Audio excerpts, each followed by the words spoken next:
It's 1984, morning in America. Ronald Reagan is on his way to a landslide victory over Walter Mondale in the fall. The Macintosh is poised to take the personal computing revolution to the next level.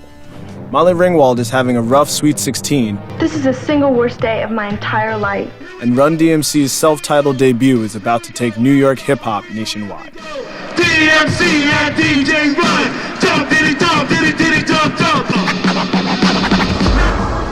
But there's a different beat in Chicago. The chopped-up blend of funk, disco, and European synth that DJs like Frankie Knuckles and Ron Hardy had been spinning at the West Loop club called The Warehouse has become the de facto sound of Chicago's nightlife.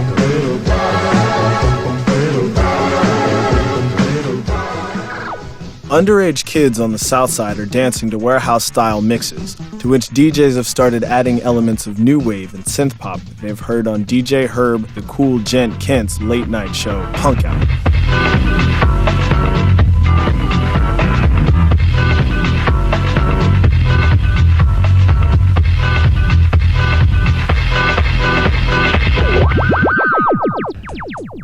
One of the more successful promoters on the teen circuit is a high school kid named Vince Lawrence, who leads a new wave-inspired band called Z Factor. Lawrence throws Izod and Jeans themed preppy parties at a club called Sours, or at least he did, until another promoter, Craig Thompson, swoops in and books a teen DJ named Jesse Saunders for 6 months straight. Rather than clashing, Saunders joins Z Factor in short order, and the crew gets to work on new material.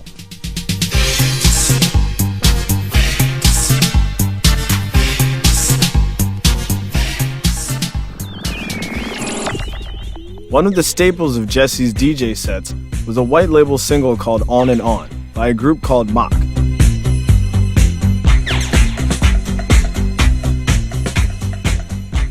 When Saunders' copy is stolen, rather than hunting down another one, he asked Lawrence to help him recreate it from scratch.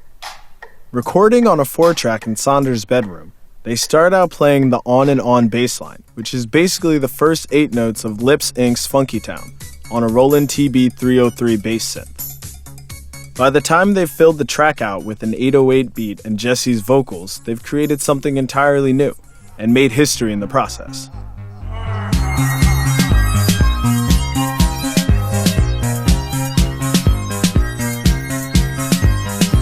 It is the first time someone has actually set out to make a house record from scratch, and is considered by many to be the birth of modern house music. It's an instant hit in Chicago clubs, on the massively popular WBMX radio shows spun by the Hot Mix 5, and in stores like Imports Etc., where DJs and punk out fans buy their records. Saunders' version of On and On immediately sells out of its first pressing, and sets off a new wave of experimentation within the genre. These things inside my soul, they make me lose control. It goes on and on. At the same time, Frankie Knuckles' DJ sets are starting to feature a new single by a local singer-songwriter named Jamie Principle, whose obsession with British synth pop and new romantics shines through in the track's sweeping vocal melodies and hypnotic keyboard riff.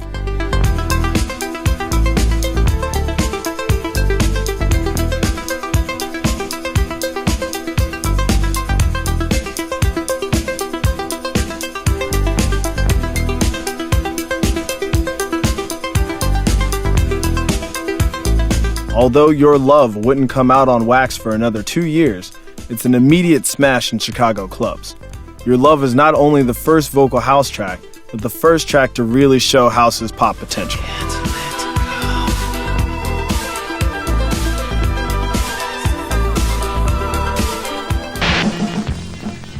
Meanwhile, on the north side, Chicago's punk scene has grown big enough to get noticed by the media, including local news and the locally produced Phil Donahue Show. Mrs. Morrissey, I don't have to tell you that most parents would be extremely depressed if their daughter came home looking like this. So I'd feel a lot sillier running around in a suit. The scene's starting to be invaded by a new generation of kids, who are less into the first wave of Chicago punk's art damage aesthetic, and more into the leaner, meaner, hardcore sounds coming out of the East Coast.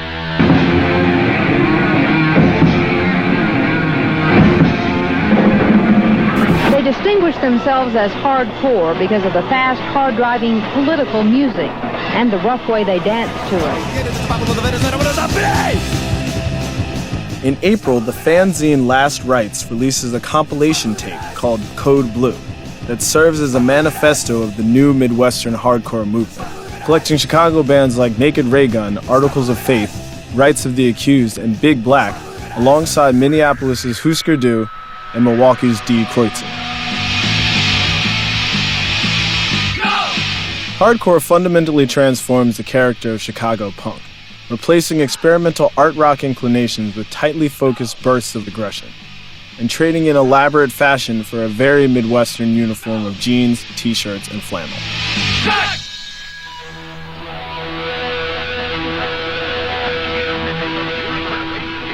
As 1984 comes to a close, this no-frills sensibility of the hardcore movement will leave a permanent mark on Chicago for decades to come, influencing the future of both punk and the indie rock scene that grows out of it.